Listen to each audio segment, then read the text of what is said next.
Hello friends, my name is Pinky Kumari and I welcome you all on my YouTube channel Genesis Political Science. आज हम बात करेंगे unit 2 के बारे में colonial rule in India and its impact. और आज का टॉपिक है impact on agriculture, land relations, industry and ecology. चलिए इस टॉपिक को एक सिंपल और इजी तरीके से समझने की कोशिश करते हैं। इस वीडियो में हम बात करेंगे impact on agriculture, land relations, industry and ecology के बारे में। इंट्रोडक्शन मतलब परिचय। When the British ruled India, they changed many things in our economy and society. जब ब्रिटिश भारत पर शासन करते थे उन्होंने हमारी अर्थव्यवस्था मतलब इकोनॉमी और समाज मतलब एंड सोसाइटी में कई चीज़ें बदल दी। Their rule, their rule had a big impact on agriculture, land ownership, industry and nature, that is ecology.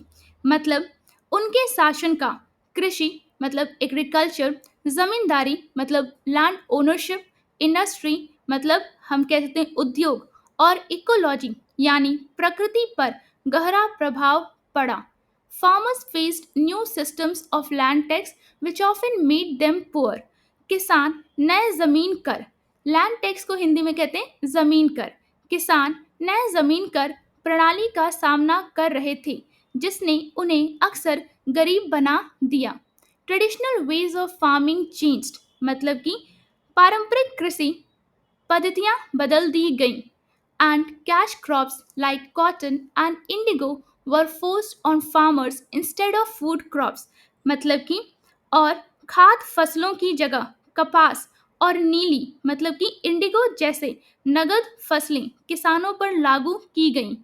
Industries like textiles suffered because British goods were imported and Indian crafts declined. हम कह सकते हैं कि वस्त्र जैसे उद्योगों को बड़ा झटका लगा क्योंकि ब्रिटिश माल का आयात होने लगा और भारतीय कारीगरी पतनशील हो गई।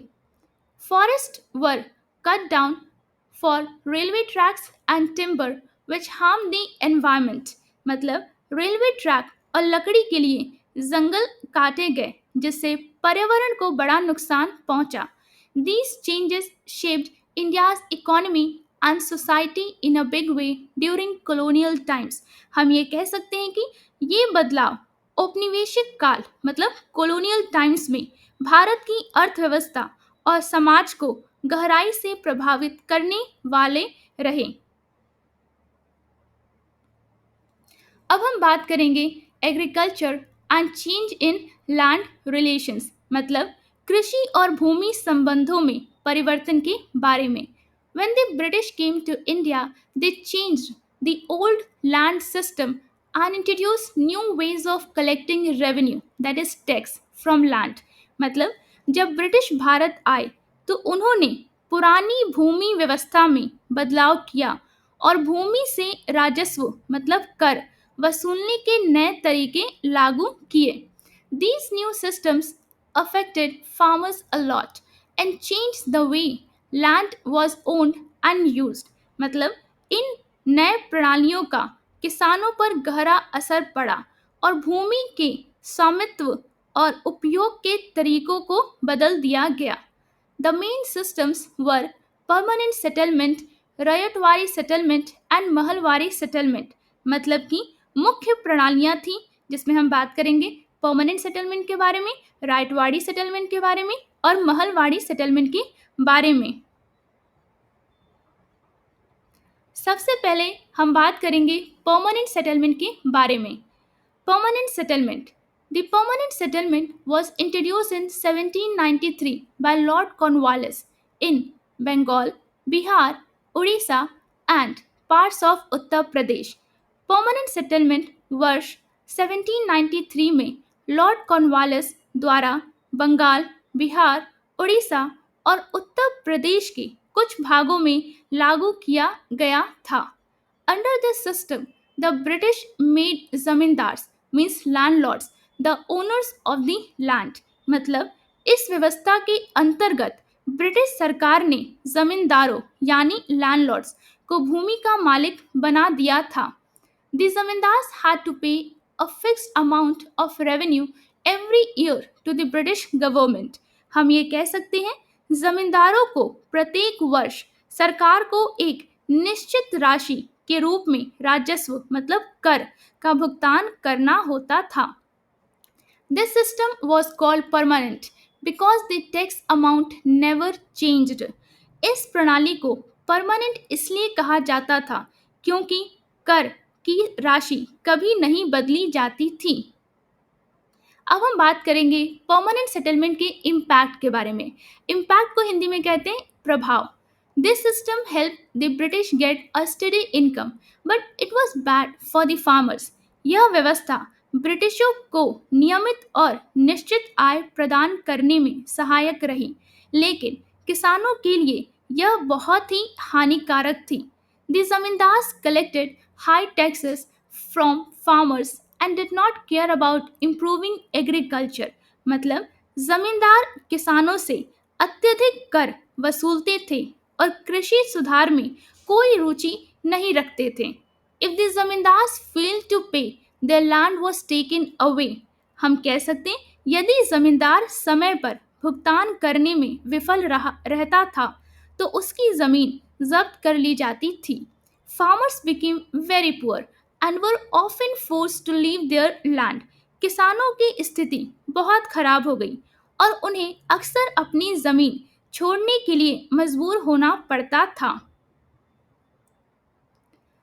अब हम बात करेंगे second, that is Ryotwari settlement के बारे में.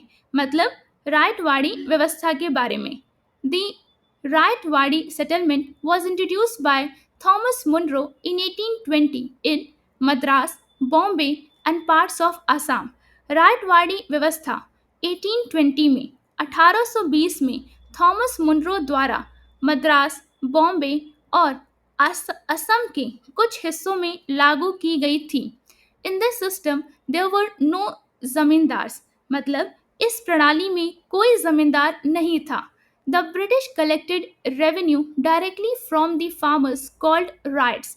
तो हम कह सकते हैं ब्रिटिश सरकार राजस्व मतलब कर सीधे किसानों से वसूलती थी, जिसे राइट्स कहा जाता था. The revenue was based on the size of the land and the quality of the soil. मतलब कि राजस्व भूमि के आकार और मिट्टी की गुणवत्ता के आधार पर निर्धारित किया जाता था. It was revised every 20 to 30 years. हम कह सकते हैं इसे स्थायी नहीं कहा जाता था क्योंकि इसे हर 20 से 30 वर्षों में संशोधित किया जाता था. अब हम बात करेंगे रायतवाड़ी व्यवस्था के इम्पैक्ट के बारे में, मतलब कि इसके प्रभाव के बारे में. This system gave farmers ownership of their land but the tax amount was very high. यह व्यवस्था किसानों को उनकी जमीन का मालिकाना हक देती थी, लेकिन कर की मात्रा बहुत अधिक थी. फार्मर्स हैड टू पे taxes even if the crop failed. मतलब कि फसल सफल न होने पर भी किसानों को कर देना पड़ता था. Many farmers fell into debt and lost their land because they could not pay the heavy taxes. मतलब कि कई किसान कर्ज में डूब गए और भारी कर ना चुका पाने के कारण अपनी जमीन खो बैठे. अब हम बात करेंगे थर्ड, महलवाड़ी सेटलमेंट के बारे में. मतलब महलवाड़ी व्यवस्था के बारे में.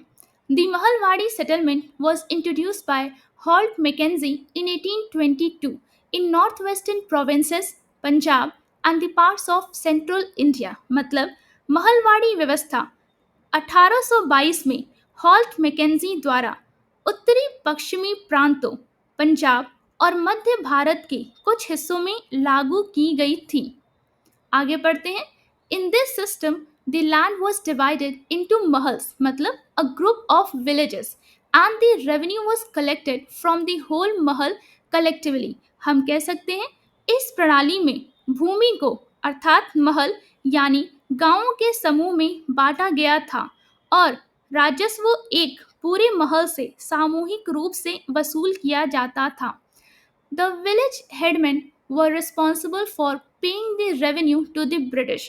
मतलब कि हम कह सकते हैं ग्राम प्रधान यानी गांव के मुखिया इस राजस्व का भुगतान ब्रिटिश सरकार को करने के लिए उत्तरदायी होते थे। अब हम बात करेंगे महलवाड़ी व्यवस्था के इम्पैक्ट के बारे में, मतलब कि इसके प्रभाव के बारे में। This system put pressure on the entire village community, मतलब इस प्रणाली ने पूरे गांव की सामुदायिक व्यवस्था पर दबाव डाला। If one farmer could not पे, अदर्स हैड टू पे फॉर हिम। अगर कोई किसान कर नहीं चुका पाता तो अन्य किसानों को उसके लिए भुगतान करना पड़ता था। This increase the burden on farmers and many became poor, मतलब कि इससे किसानों का बोझ और बढ़ गया और कई लोग गरीब हो गए। Like other systems, it did not improve agriculture. अन्य प्रणालियों की तरह इसने कृषि में सुधार नहीं किया। These systems were mainly made to get maximum revenue for the British government. हम कह सकते हैं कि ये सभी प्रणालियां मुख्य रूप से ब्रिटिश सरकार के लिए अधिकतम राजस्व प्राप्त करने हेतु बनाई गई थी। They cause poverty, indebtedness, and decline in traditional agriculture in India. इनसे गरीबी, कर्जग्रस्तता और भारत में पारंपरिक कृषि के पतन की समस्या उत्पन्न हुई। अब हम बात करेंगे overall effect on Indian agriculture and farmers, भारतीय कृषि और किसानों पर समग्र प्रभाव के बारे में। The British rule completely changed Indian agriculture and made life very hard for farmers. British शासन ने भारतीय कृषि को पूरी तरह बदल दिया और किसानों का जीवन बहुत कठिन बना दिया। Heavy land taxes were introduced, which farmers had to pay even if their crops failed. मतलब भारी भूमि करों की शुरुआत की गई, जिन्हें किसानों को तब भी देना पड़ता था जब उनकी फसल विफल हो जाती थी। To earn money for these taxes, farmers were forced to grow cash crops like indigo, cotton, and opium instead of food grains. तो हम कह सकते हैं कि इन करों के लिए पैसा कमाने हेतु किसानों को खाद्य फसलों की बजाय नीली, मतलब इंडिगो, कपास और अफीम जैसे नगद फसलें उगाने के लिए मजबूर किया गया। This reduced food production and cause famines. तो हम कह सकते हैं इनसे खाद्य उत्पादन में कमी आई और अकाल पैदा हो गया। Farmers also had to borrow money from money lenders at a very high interest rates, which pushed them into debt. तो हम कह सकते हैं किसानों को बहुत उच्च ब्याज दरों पर साहूकारों से उधार लेना पड़ता था, जिससे वे कर्ज में फंस गए। आगे बढ़ते हैं। Many farmers lost their land and became laborers, मतलब कई किसानों ने अपनी जमीन खो दी और मजदूर बन गए। The British and zamindars did not improve farming methods or provide irrigation, so agriculture remained backward. तो हम कह सकते हैं कि ब्रिटिश और तो हम कह सकते हैं कि ब्रिटिश और दूसरों ने खेती के तरीकों में सुधार नहीं किया और सिंचाई उपलब्ध नहीं करवाई, इसलिए कृषि पिछड़ी ही रह गई। ब्रिटिश एंड जमींदार्स, मतलब ब्रिटिश और जमींदार्स ने खेती के तरीकों में सुधार नहीं किया और सिंचाई उपलब्ध नहीं करवाई, इसलिए कृषि पिछड़ी अर्थात बैकवर्ड ही रह गई। Overall these policies made farmers poor, helpless and dependent while the British earned huge profits. तो हम कह सकते हैं कुल मिलाकर इन नीतियों ने किसानों को गरीब, बेबस और निर्भर बना दिया, जबकि ब्रिटिश को भारी लाभ हुआ। Industry under British rule. अब हम बात करेंगे ब्रिटिश शासन के तहत उद्योग के बारे में। इंट्रोडक्शन, मतलब परिचय। Before the British came, India had a strong industrial base. ब्रिटिशों के आने से पहले भारत की एक मजबूत औद्योगिक नींव थी। It was known for fine textiles, handicrafts and skilled artisans, मतलब यह महीन वस्त्रों, हस्तशिल्प और कुशल कारीगरों के लिए जाना जाता था। Indian goods were famous all over the world. भारतीय वस्तुएं विश्व भर में प्रसिद्ध थीं। But after the British establish there rule, they changed the economic system to benefit British industries. लेकिन ब्रिटिशों ने अपना शासन स्थापित करने के बाद आर्थिक व्यवस्था को ब्रिटिश उद्योगों के लाभ के अनुसार बदल डाला. This led to the decline of traditional industries and created many problems for Indian workers and markets. तो हम कह सकते हैं इससे पारंपरिक उद्योगों का पतन हुआ और भारतीय श्रमिकों और बाजारों को अनेक समस्याएं झेलनी पड़ी. अब हम बात करेंगे first, decline of Indian handicrafts, मतलब भारतीय हस्तशिल्प का पतन. Indian handicrafts, specially textiles like muslin, silk and cotton, were world famous before British rule. भारतीय हस्तशिल्प, विशेष रूप से वस्त्र जैसे मुस्लिन, रेशम और सूती, ब्रिटिश शासन से पहले विश्व प्रसिद्ध थे. But when the British started bringing cheap machine made goods from England, Indian handicrafts could not compete. तो हम कह सकते हैं लेकिन जब ब्रिटिश लोग इंग्लैंड से सस्ते मशीन निर्मित माल लाने लगे तो भारतीय हस्तशिल्प प्रतिस्पर्धा नहीं कर सकी. The British also imposed high taxes on Indian goods exported to the foreign countries, making them expensive. मतलब ब्रिटिशों ने भारतीय सामानों पर भारी कर भी लगाया और उन्हें विदेशों में निर्यात किया जिससे वे महंगे हो गए. Slowly, Indian handicraft industries collapsed and millions of craftsmen lost their jobs. तो हम कह सकते हैं धीरे धीरे भारतीय हस्तशिल्प उद्योग ढह गए और लाखों कारीगर अपने रोजगार खो बैठे. अब हम बात करेंगे second, decline of village artisans, मतलब गांव गांव के कारीगरों का पतन. Village artisans such as weavers, potters, carpenters and blacksmiths were badly affected. गांव के कारीगर जैसे बुनकर, कुम्हार, बढ़ई और लोहार बुरी तरह प्रभावित हुए. Earlier they made things for local needs and lived a stable life. पहले वे स्थानीय ज़रूरतों के लिए चीज़ें बनाते थे और एक स्थिर जीवन व्यतीत करते थे. But when British goods flooded Indian markets, people stopped buying local handmade products.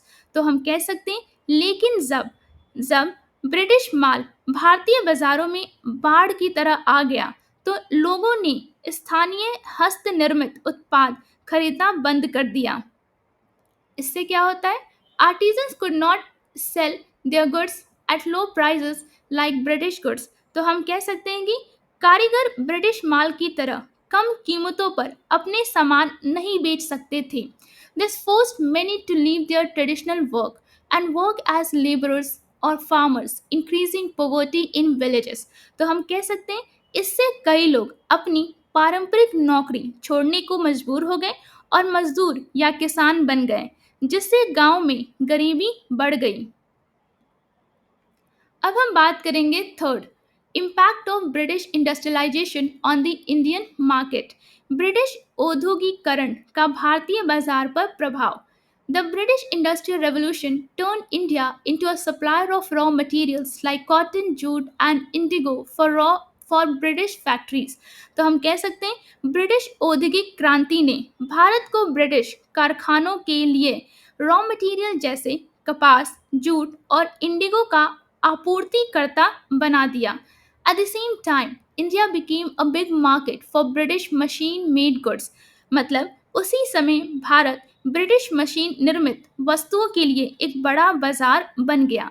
Indian industries were not allowed to grow, so the country lost its self sufficient economy. हम कह सकते हैं भारतीय उद्योगों को बढ़ने की अनुमति नहीं दी गई जिससे देश अपनी स्वावलंबी अर्थव्यवस्था खो बैठा and became dependent on British imports, मतलब और ब्रिटिश आयातों पर निर्भर हो गया. अब हम बात करेंगे ओवरऑल इम्पैक्ट के बारे में, मतलब कुल मिलाकर क्या प्रभाव पड़ता है.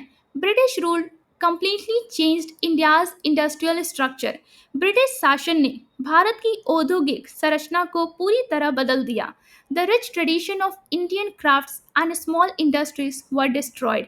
मतलब भारतीय शिल्प कला और लघु उद्योगों की समृद्ध परंपरा नष्ट कर दी गई. Millions of skilled workers became poor and unemployed. करोड़ों कुशल कामगार गरीब और बेरोजगार हो गए। India was reduced to a country that supplied raw materials and bought finished goods from Britain.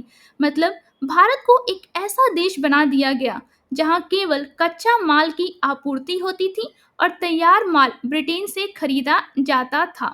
This created economic dependence and deep poverty in India during the colonial period.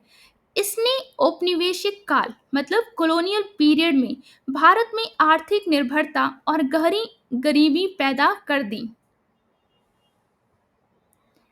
अब हम बात करेंगे इकोलॉजी अंडर ब्रिटिश रूल मतलब British हम यहाँ कह सकते हैं ब्रिटिश शासन के दौरान पर्यावरण के बारे में अब बात करते हैं. इंट्रोडक्शन मतलब परिचय. During British rule the environment of India change a lot. British शासन के दौरान भारत का पर्यावरण बहुत बदल गया. The British use India's natural resources for their own profit. ब्रिटिशों ने अपनी लाभ के लिए भारत के प्राकृतिक संसाधनों का उपयोग किया. They cut down forests, cleared land for plantations, built railways and introduced new laws to control forest. इसका मतलब हुआ उन्होंने जंगल काटे, बागान अर्थात प्लांटेशन के लिए जमीन खाली की, रेलवे बनाए और जंगलों को नियंत्रित करने के लिए नए कानून लागू किए. These changes had a big impact on forest, wildlife and the life of people who depended on nature. तो हम कह सकते हैं इन परिवर्तनों का जंगलों, वन जीवों और प्रकृति पर निर्भर लोगों के जीवन पर बड़ा प्रभाव पड़ा. अब हम बात करेंगे फर्स्ट इम्पैक्ट ऑन फॉरेस्ट जंगलों पर प्रभाव. The British cut down large areas of forest for timber which was needed to build railway tracks, ships and for export. ब्रिटिशों ने रेलवे ट्रैक, जहाज निर्माण और निर्यात के लिए लकड़ी जो टिम्बर थी उपलब्ध कराने हेतु बड़े क्षेत्रों में जंगल काट डाले. Valuable trees like teak, sal and deodar were taken in huge amount. तो हम कह सकते हैं कि टीक साल और डिओडर जैसे मूल्यवान वृक्षों को भारी मात्रा में लिया गया. Forest areas were cleared for tea, coffee and rubber plantations. मतलब चाय, कॉफी और रबर की बागानों के लिए जंगलों को साफ किया गया. This reduced the natural forest cover and harmed the environment. इससे प्राकृतिक वन आवरण कम हुआ और पर्यावरण को नुकसान पहुंचा. Many animals lost their natural homes because of this destruction. इस विनाश के कारण कई जानवरों ने अपना प्राकृतिक आवास खो दिया. Second forest laws and restrictions मतलब जंगल कानून और प्रतिबंध के बारे में अब पढ़ते हैं. To control the forest and earn money the British introduce forest laws in the mid 19th century. मतलब वनों को नियंत्रित करने और राजस्व प्राप्त करने के लिए ब्रिटिशों ने 19वीं सदी के मध्य में वन कानून लागू किए. These laws declared many forests as government property. मतलब इन कानूनों ने कई जंगलों को सरकारी संपत्ति घोषित कर दिया. Local people were not allowed to collect wood, fruit or graze their animals in these forests without permission. तो हम कह सकते हैं स्थानीय लोगों को बिना अनुमति के इन वनों से लकड़ी, फल इकट्ठा करने या अपने पशुओं को चराने की अनुमति नहीं थी. People who depended on forest for their living faced many problems. मतलब जो लोग वनों पर निर्भर थे उन्हें अपनी जीविका चलाने में अनेक समस्याओं का सामना करना पड़ा. They had to pay fines or work for the British to use forest resources. मतलब उन्हें वन संसाधनों का उपयोग करने के लिए दंड के रूप में जुर्माना देना पड़ता था या ब्रिटिशों के लिए काम करना पड़ता था. अब हम बात करेंगे third impact on villagers and tribals. मतलब कि गांव वासियों और आदिवासियों पर क्या प्रभाव पड़ा. Villagers and tribal communities who live near forest were the most affected. जंगलों के पास रहने वाले गांव वासियों और आदिवासी समुदायों का इसका सबसे अधिक प्रभाव पड़ा. They lost their right to use forest for firewood, grazing and farming. उन्होंने लकड़ी इकट्ठा करने, चराई करने और खेती करने का जंगलों का अपना अधिकार खो दिया। Many tribals were forced to work as laborers in timber cutting and plantations under harsh conditions. कई आदिवासी लोग कठोर परिस्थितियों में लकड़ियां काटने और बागानों में मजदूर के रूप में काम करने के लिए मजबूर हो गए। Some communities started revolt against the British because they could not survive without access to forest. तो हम कह सकते हैं कुछ समुदायों ने ब्रिटिशों के खिलाफ विद्रोह शुरू कर दिया क्योंकि वे जंगलों तक पहुंच के बिना जीवित नहीं रह सकते थे। अब हम बात करेंगे फोर्थ, इकोलॉजिकल चेंजेस मतलब पर्यावरणीय परिवर्तन के बारे में। Large scale cutting of trees and clearing of land for plantations and railways cause soil erosion and change rainfall patterns in some areas. तो हम कह सकते हैं बड़े पैमाने पर पेड़ों की कटाई और प्लांटेशन व रेलवे की भूमि तैयार करने के लिए जमीन साफ करने ने मिट्टी का कटाव मतलब सॉइल इरोजन किया और कुछ क्षेत्रों में वर्षा के पैटर्न को बदल दिया।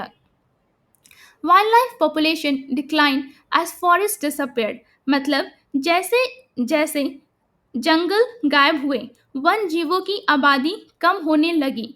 The British cared more about profit than about protecting nature. तो हम कह सकते हैं ब्रिटिशों को प्रकृति की रक्षा से ज़्यादा मुनाफा की परवाह थी। So these changes damage India's ecological balance.